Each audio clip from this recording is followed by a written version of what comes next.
La pandemia modificó de un momento a otro la vida de millones de niños y niñas en el mundo. Estudiantes y docentes del sistema tradicional han sido afectados por el cierre de escuelas y experimentan en este preciso momento la aventura tecnológica de mayor trascendencia en la historia. La continuidad de la educación es fundamental, pues la sensación de normalidad, rutinas, amigos y tareas contribuyen a la estabilidad emocional de los niños y les permite continuar lejos de la dolorosa realidad que ha traído al país la crisis del COVID-19. La fusión casa-escuela, que para algunas familias puede significar salir de su zona de confort, para los grupos más vulnerables supone la imposibilidad total de acceder a clases por no disponer de una computadora o de internet, o incluso perder la oportunidad de alimentarse con un desayuno escolar. Según datos recientes del Ministerio de Telecomunicaciones, en Ecuador existen 3 millones de estudiantes de escuelas y colegios fiscales y apenas 2 millones logran acceder a plataformas educativas. Cifra que se complementa con el reporte del INEC sobre indicadores de tecnología de la información y comunicación, que revela que en el 2020 solo el 37,2% de hogares tuvieron acceso a Internet. Por otro lado, en los grupos más favorecidos se debe reconocer que las instituciones educativas capaces de dar clases virtuales con recursos interactivos, creativos y entretenidos no son la mayoría. La verdad es que existen miles de escuelas y docentes que no estaban preparados y que su pedagogía y material debieron actualizarse para el entorno digital, sin perjuicio de reconocer el enorme esfuerzo de los docentes, cuyo trabajo en crisis ha debido fluir con Internet intermitente, adaptaciones de contenidos a toda velocidad y aulas virtuales sin la estructura controlada tradicional. La labor desde sus casas, venciendo sus propias situaciones familiares y demás tareas cotidianas es simplemente invaluable.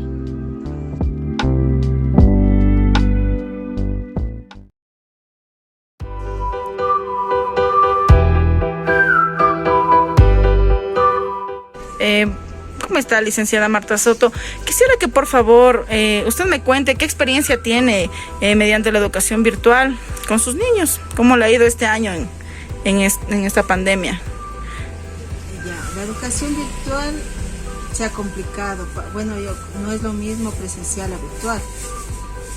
Virtualmente hemos tenido el apoyo de ciertos padres de familia que sí les apoyan a los niños, pero también hay papitos que no hay ese apoyo, ¿no?, que uno quisiera ver. Y con respecto a los estudiantes, igual. Hay niños que cumplen, hay otros niños que no, entonces sí se dificulta al aprendizaje presencial, ¿no?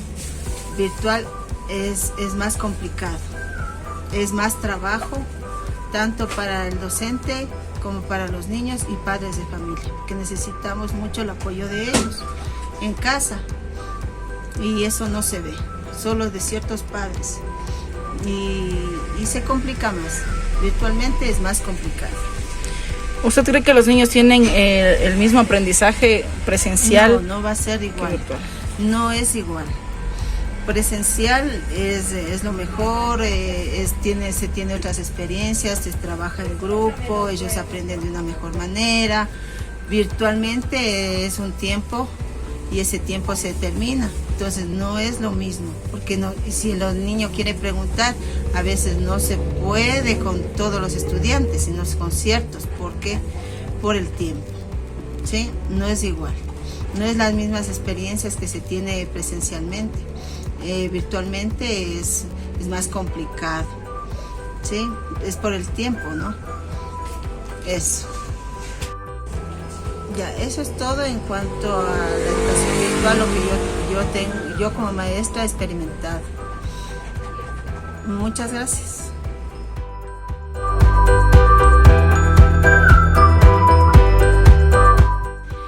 ¿Cómo está, Carmita? Quisiera que por favor me comente su experiencia, cómo es trabajando con los pequeños, educación virtual. Quisiera que me comentes un poquito. Ya, con los pequeños, por lo general en este año nos ha tocado pedir la ayuda de los padres de familia.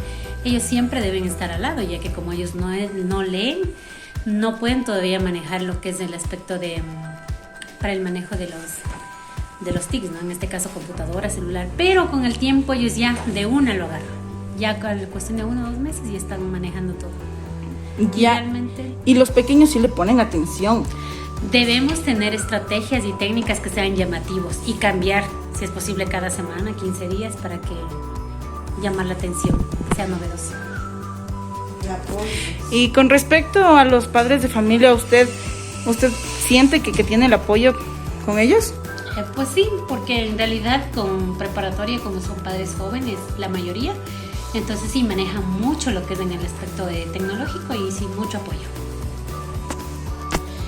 Y con los niños que tienen necesidades educativas, ¿usted cómo lo maneja? Con la ayuda del DESE hacemos las adaptaciones curriculares dependiendo del grado que tenga y también de la discapacidad que tenga el estudiante. En mi caso, por ejemplo, hay un estudiante que tiene discapacidad auditiva, entonces se necesita trabajar más con gráficos, como en el caso es audición, grado 2, la madre siempre está al lado de ella, entonces eso, hay un gran realmente trabajo entre padres de familia y el estudiante. ¿Usted cree que el aprendizaje virtual es igual significativo que estando presencialmente? No, porque no hay la parte lúdica. No puedo realmente estar pendiente de ellos como a mí me gustaría, porque aquí el que más trabaja es con la ayuda de los familiares en casa y creo que no, la verdad no, me gustaría presencial. ¿Y cómo le pareció a usted la educación a distancia? Un poquito difícil hasta adaptarnos con los padres y como docente, pero me ha tocado en cierta manera educar a los padres de familia para que ellos puedan trabajar con los niños. Por ejemplo, hacer títeres, que ellos no están acostumbrados, no saben de técnicas, no saben de estrategias, pero cuando hay disposición y también quieren colaborar con el aprendizaje de sus chicos, de sus hijos, pues es todo más fácil. Pero en primer lugar, como docentes, tenemos que ayudar a educar a los padres para que ellos nos ayuden con sus pequeños. Entonces, nada, todo bien, mientras ellos tengan la disponibilidad y tengan el afán, ¿no? Sobre todo la responsabilidad de ayudar con sus hijos. Ya, un consejo. Un consejo, que tengan mucha paciencia los papás, porque como ahora vemos, trabajan y el momento de llegar a casa, pues no todo el mundo está en la casa. Entonces, con mucha paciencia y sobre todo con mucho respeto, tener una buena comunicación entre docentes y padres de familia, ya que la educación es a distancia. No es virtual como en las particulares. En fiscal, pues somos a distancia. No damos el servicio de online. Ya. Muchas gracias, Carmita. A usted. Estamos con una madre de familia que tiene un pequeño de 4 años y ella nos va a comentar cómo manejó la educación virtual en su casa. Buenos días con todos, mi nombre es Raquel Vanessa Criollo. Bueno, soy profesional en administración de empresas, máster en intervención social. Para comentar un poquito lo que pasó, bueno, tengo a mi hijo que se llama Nicolás. Saluda, Nico. Hola. Nicolás, ¿cuántos años tienes, Nico? 4. Tiene 4. Bueno,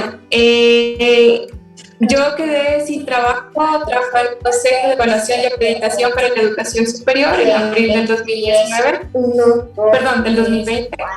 Como ya hubo este problema con la pandemia, cortaron algunas plazas de trabajo y me quedé sin trabajo. Empezamos la educación virtual con mi hijo. Él estaba en inicial 2 en una guardería, entonces la guardería siguió con las actividades virtuales por aproximadamente 4 meses. Y bueno, seguimos directamente con ellos. Ellos nos mandaban como mensajes por WhatsApp, videos, algunas guías para trabajarlas en línea, otras para trabajar manualmente en casa, pero honestamente la educación virtual no sentí que la favoreció mucho a mi hijo, porque se desconcentraba mucho, se dispersaba, adicional que la parte motriz, la motricidad fina, la motricidad gruesa no se trabajaba muy bien. En este sentido decidimos cortar los servicios de la guardería online y contratamos una parvularia en casa para que le dé clases vía personal.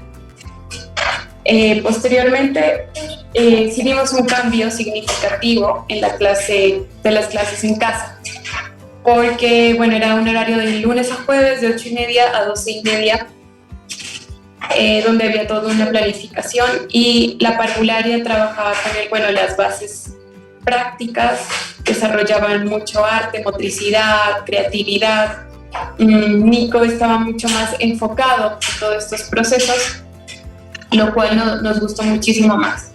Entonces sí preferimos la educación en casa a la virtualidad para niños pequeños.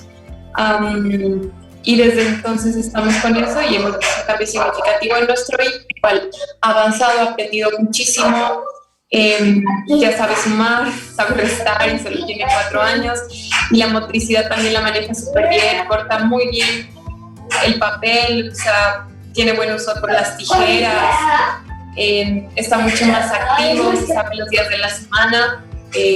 Bueno, si quieren, como pueden ver, aquí tiene como su tablero y sus clases, los días de la semana, ya maneja el calendario, el tiempo espacial, el tiempo, el espacio, cómo se desarrolla, nos gusta mucho. Ya, entonces usted no logró ver aprendizajes tecnológicos mediante la educación virtual. Porque bueno, yo conversaba con otras mamitas. No.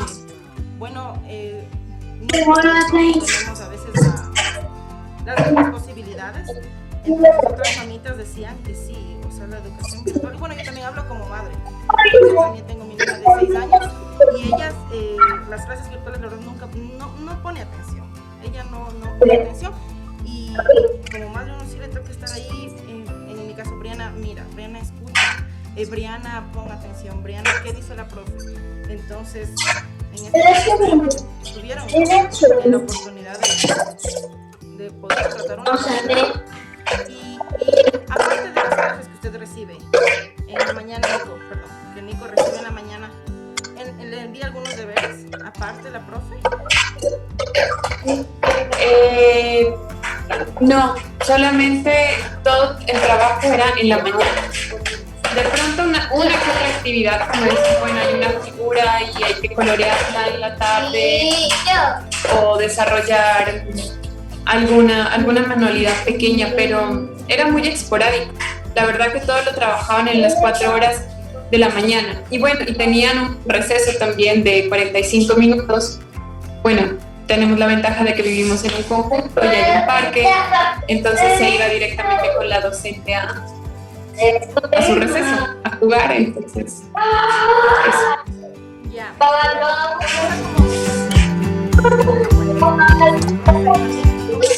¿Cómo vio el cambio? O sea, usted ya no me conteste como mamá, sino como docente. ¿Cómo fue para usted la emergencia sanitaria? O sea, ¿cómo piensa que cambió drásticamente a nivel mundial la educación? ¿Cómo fue el cambio de la educación virtual a la educación en casa desde la perspectiva docente? Exacto, desde su perspectiva, ¿cómo fue? Ya. Como docente, la educación en casa, no. Igual, el mismo pensar. Siento que la educación virtual para los niños pequeños, estoy hablando para niños menores de 6 años, porque creo que los más grandecitos sí pueden tener un foco de atención mucho más comprensivo a manera virtual. Pero con los niños pequeños hay que trabajar mucho la motricidad. Entonces, sí, como docente siento que te podría decir que los padres de familia son un elemento clave para trabajar. Entiendo también que por la situación a veces hay muchos que están ocupados trabajando. Yo he tenido la ventaja de que, bueno, en pro y en contra, ¿no? En contra porque estoy desempleada, pero en pro pues porque he tenido mucho más tiempo para dedicarle a mi hijo y estar ahí desarrollando diferentes actividades con él. Pero sí es una clave muy importante. Yo siento que los docentes son orientadores y facilitadores, más los padres de familia son la base y el motor que hace que tú desarrolles todas las actividades. Los padres de familia se deben convertir en docentes prácticamente, en docentes de sus hijos como orientadores e impulsadores, porque si tú no estás con tu hijo ahí sentada y diciendo, bueno, esto es lo que hay que hacer, mira, pon lo que tú me dices, Briana, pon atención, escucha de esta manera, vamos a hacer esta actividad que hizo, no sé, una escritura no muy buena, es decir, no, está bien, podemos mejorar, repitámosla, pero eso es una función de que el docente virtual se le dificulta, porque a través de una pantalla les puede decir, pero no pueden estar ahí. ¿Quiénes están ahí? Los padres de familia. Y los padres son como esa herramienta emancipadora para desarrollar los procesos. Y la base va ahí. Ahora, el orientador también es importante, porque debe haber un seguimiento, debe haber un proceso, debe haber una orientación de docente a padre de familia, de hecho. Porque, bueno, a mí me gusta mucho el tema de la educación y muchos años he estudiado los procesos cognitivos y me gusta, pero hay padres de familias que tienen otro tipo de profesión, otro tipo de actividades y no se enfocan tanto como lo hacemos los que somos docentes o educadores. Entonces también esa es otra variante que hay que trabajar mucho y hay que saberle llegar al padre de familia para que lo haga. Hay unos que escuchan, otros no.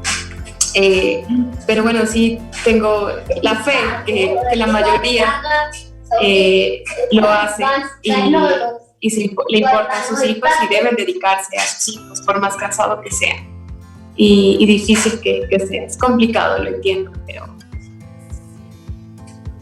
pero hay que hacerlo. Es complicado. Porque no hay de otra, no tenemos otra opción por el momento. Aquí yo creo que le veo, la verdad, negro que volvamos a la educación presencial. Y sí es complicado. Nosotros como docentes tenemos que, mediante la virtualidad, desarrollar las destrezas, las habilidades con los niños pequeños. Y es muy complicado, ¿no? Como usted decía, la motricidad fina, la motricidad gruesa. Muchas veces me contaba una Lice en este semestre que ella, bueno, está igual de clases así, y un padre de familia le había dicho, no, es que yo no soy docente, yo no estudié para ser docente, y no puedo, o sea, yo no voy a estar ahí con mi hijo, y no. Muchas veces a veces nos decimos, vamos en paz al amor, sí, nosotros desarrollamos nuestros hijos, yo hablo por experiencia, o sea, yo soy particular, tengo experiencia como profesor, pero con mi hija es bien complicado, o sea, mi hija yo todavía no le puedo enseñar a leer bien, porque no es lo mismo trabajar, a darle clases a otros pequeños. Yo no sé si para ustedes es igual, pero a mí sí se me ha complicado bastante. No sé, no tenemos tal vez la paciencia, o los hijos a veces también saben que es mi mami y no hago porque pues que es mi mami me disculpa y ya no importa. Entonces sí A ver, en ese sentido yo creo que es importante poner límites, ¿no? Y diferenciar la madre y el hijo y la docente y el estudiante. Entonces también se pueden trabajar roles. Pongo por ejemplo mi experiencia. A ver, yo ya llevo casi más de un año, un mes sin trabajo y con mi esposo decidimos decir, bueno, ya no vamos a llamar más a la parvularia porque lo que le pagamos a la parvularia sirve para solventar otras deudas en casa. Entonces, cuando yo soy docente y decidimos con mi esposo en que yo le iba a dar clases a Nico, por lo menos de aquí hasta agosto, porque en septiembre ya empieza el colegio primero de básica. Entonces yo voy a reforzar, igual Nico tiene muy buenas bases, ha tenido una docente muy buena y bueno, se ha reforzado bastante. Pero bueno, voy a volver como a practicar eso. Entonces estaba organizando la planificación semanal y todo, y también se me ocurrió, porque esto lo voy a iniciar apenas el 2 de mayo con él, pero se me ocurrió este cambio de roles, ¿no? Y hay que jugar con los niños un poco y es bueno. En las horas de la mañana yo soy tu mamá, yo no soy tu mamá, soy tu profesora y tú eres el estudiante. Compré como unos retazos de tela que tengo que mandarlos, arreglarlos como para ponerlos como estilo brazalete. Entonces le voy a poner a mi hijo y le voy a decir, mira, cuando nos ponemos el brazalete, Entonces me pongo el brazalete y yo soy tu profesor. Y tú usas ese brazalete y tú eres el estudiante. Y primero empezar con estas reglas. O sea, así como mamá, que también voy a orientar a mi hijo, también tengo que ser la docente y poner mi postura y mi rol, ¿sí? Y unas reglas básicas. Entonces las reglas es escuchar mientras la profe habla, mirar al tablero mientras se hace esto, cumplir con los horarios, cumplir las actividades. Por cada actividad se va a ganar una estrellita, que eso me parece súper bueno porque, por decir, se trabajan 3, 4 actividades al día con él. Si las hace bien en el tiempo que es y correctamente, se gana una estrella. Les voy a mostrar un poquito el tablero que tenemos acá. ¿Sí lo pueden ver? Unas estrellitas. Sí, entonces aquí tenemos el día de clases, la actividad, el número de estrellas y el premio de fin de semana. El premio es algo que el niño escoge, pero no va a ser televisión ni juguetes, ¿no? O sea, bueno, en la semana pasada Nico quería un helado de chocolate, pero hay veces que dice, yo quiero irme al parque, o quiero ir a darme algodón de azúcar, o bueno, no sé, o quiero ver X película con papá y mamá, o quiero jugar parchís con papá y mamá. El punto es que cada día tiene 3 actividades, entonces por cada actividad que hace se le da una estrellita. Si cumple las 12 estrellas, en total se gana el premio de la semana, que es lo que él escoja, pero por lo general siempre él escoge una actividad recreativa en donde estemos papá y mamá. O si quiere comer el helado de chocolate con papá y mamá. Y bueno, entonces ese tipo de cosas. Pero entonces esa es como la recompensa o el perito a lo que se está desarrollando. La recompensa y la consecuencia, ¿verdad? Porque si no hay, Silencio. pues también va a haber una consecuencia. Sí, claro, correcto, hay una consecuencia. La consecuencia es que no gana estrella. Y él se pone Superman si no gana estrella. Sí, es verdad. No gana estrella, o por ejemplo, bueno, Nicolás ahora está viendo solo 1:30 de televisión al día. Ya tenemos también con control parental, le tenemos activo esto en la televisión, entonces 1:30 y se apaga y se acabaron los muñequitos y no hay nada. Y bueno, a él le encanta ver muñequitos, como a todo el niño. Entonces, nada, solamente tiene 1:30, entonces yo le digo, bueno, Nico, si no haces esta actividad, entonces se te van a quitar 30 minutos de muñequitos. Y no, pues ahí sí se esfuerza y dice, yo quiero mi estrella y quiero ganar mi estrella, y se concentra y se enfoca. Entonces se podría decir que estos meses son los que usted va a estar ligado 100% con la educación de Nico, porque hay que recalcar que la ayuda de las profes pues sí fueron significativas para Nicolás, porque bueno, yo me supongo que la profe estaba las horas con el pequeño y ya, en la escuelita, en su sala, y usted estaba haciendo sus otras actividades. Ahorita recién vamos a ver cómo nos va con Nico estos meses.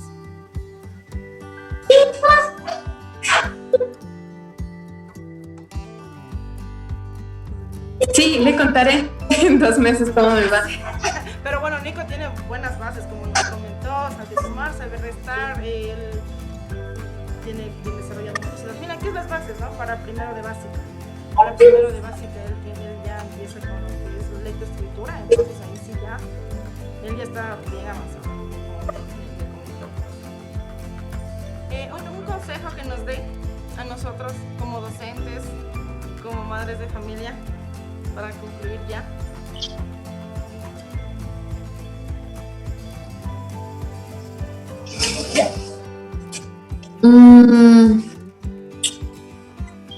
Como para concluir, yo creo que para concluir es importante sigan su instinto.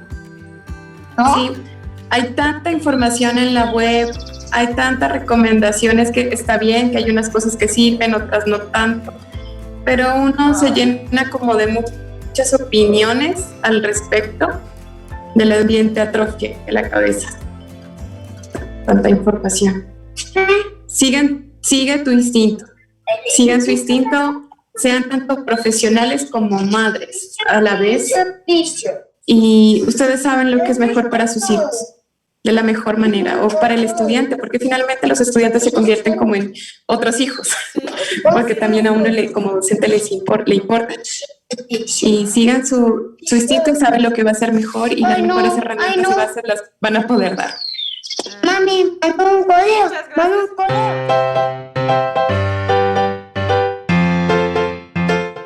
Hola, ¿cómo te llamas? Briana Chávez, ¿Cuántos años tienes, Briana?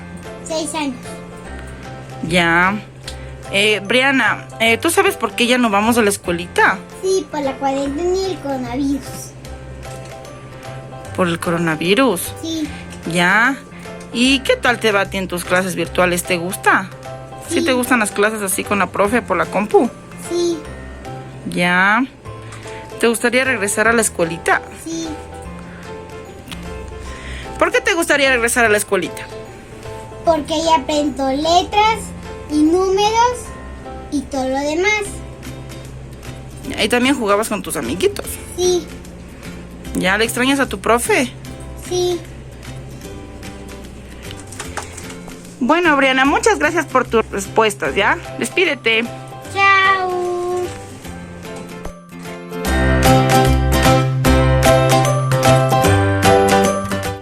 ¿Cómo estás, Carla? Quisiera que por favor me comentes cómo has manejado tú la educación virtual con tu pequeña. Quisiera que me cuentes un poquito cómo se te complicó, porque ya vamos a estar un año en esta pandemia, entonces quisiera que me cuentes. Buenas tardes, sí. Tengo una niña de 6 años y se conecta a las 7 de la mañana.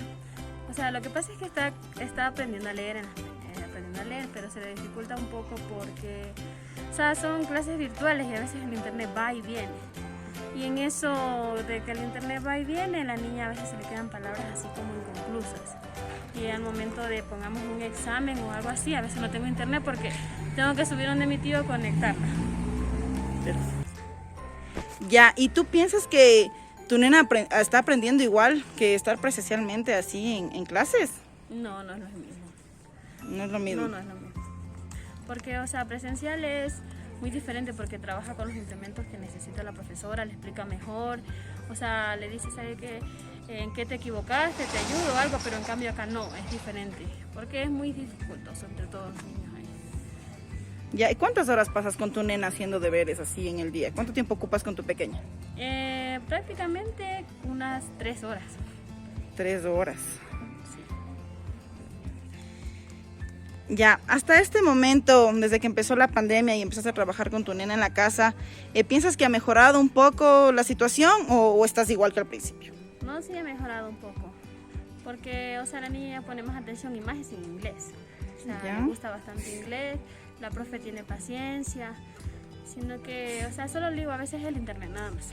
Es el internet. Sí, de ahí no hay problema, porque así se conecta y la profe sí explica bien y, o sea, tiene paciencia con los niños. Ya, muchas gracias.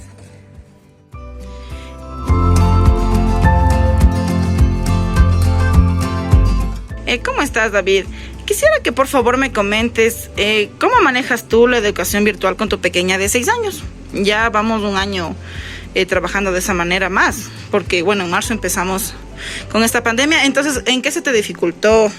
¿Cómo trabajas con ella? Quisiera que por favor me cuentes un poquito. Al inicio fue muy complicado, sí, el saber de esta noticia, pues que afectó a nivel mundial, pues todo fue para abajo desde el inicio. Soy una de las personas que primero se quedó sin empleo y de ahí vino el resto de cosas. Bueno, en este tema, con respecto a mi hija, pues me tocó usar la mayoría del tiempo para poder primero este tema que usted me pregunta.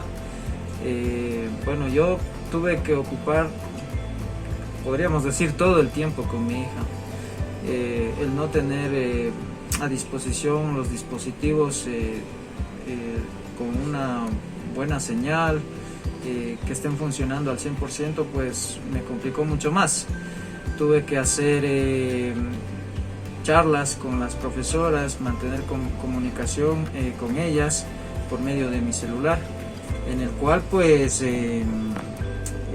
me pudieron ayudar de otra manera y me quitó más tiempo, ¿no? No es como tener un dispositivo de buena calidad, una señal de buena calidad. Bueno, no estaba yo en ese momento en condiciones de poder tener eso, ¿no? Esa facilidad, debido a que, bueno, esta crisis pues muy aparte de todo esto pues afectó en un tema laboral, entonces en realidad se complicó todo.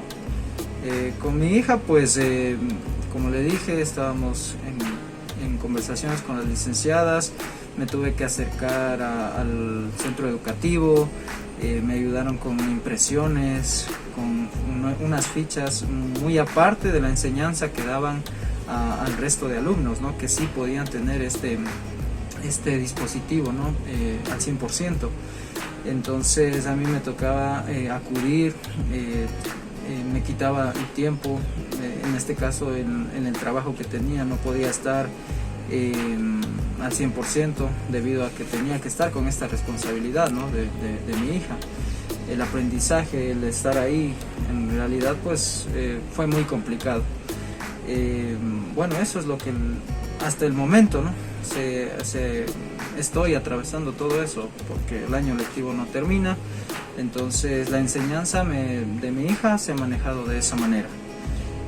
Me toca acudir al centro educativo cada semana, retirar los deberes, le envían cosas de lo más fundamental, ¿sí? Y bueno, en casa me encargo yo de enseñarle, ¿no?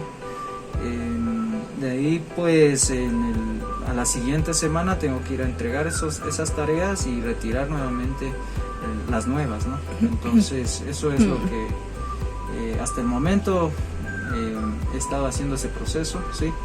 Y bueno, para mí es muy difícil por el tiempo, sí, me ha quitado bastante tiempo, ha afectado bastante en este tema. ¿Usted cree que su niña ha tenido el mismo nivel de aprendizaje que estando en la escuela? No, lo que pasa es que uno no es maestro, ¿no? Tal vez tenga una modalidad en base a lo que uno también en su momento aprendió, lo que cursó la escuela, el colegio, pero ahora la enseñanza está muy distinta, ¿no? ¿Sí? Entonces hay veces que pueden hasta como confundirse, ¿sí? Yo eso he pasado con mi hija, ¿sí? Unos familiares míos que tienen esa profesión, pues ellos han sido los que me han ayudado con esos temas, porque en realidad pues la enseñanza es distinta. Varios familiares pues me han ayudado con este tema de la educación de mi hija, entonces en realidad pues por último lo que puedo decir es que se valora bastante el trabajo de los maestros en cada una de las unidades educativas, ¿no? Como vuelvo y repito, siempre para mí todo este tiempo ha sido muy difícil con toda la logística que he tenido que hacer. El tiempo me ha faltado tiempo, ¿no? Eso es lo que podría yo decirle en base a lo que usted me pregunta, señora. Muchas gracias. Como hemos podido observar en los respectivos diálogos, la educación virtual en el Ecuador posee estímulos positivos y negativos. El aprendizaje está centrado en el estudiante y su participación activa en la construcción de conocimientos le asegurará un aprendizaje significativo. Es importante contar con condiciones de entrada en los estudiantes ecuatorianos y con las diferencias entre los mismos para hacer en educación virtual una educación que pueda ser adaptable para todos. Los educadores realizaremos mucho mejor nuestra tarea educativa con los conocimientos necesarios para enfrentar los cambios que nos están planteando en los nuevos tiempos.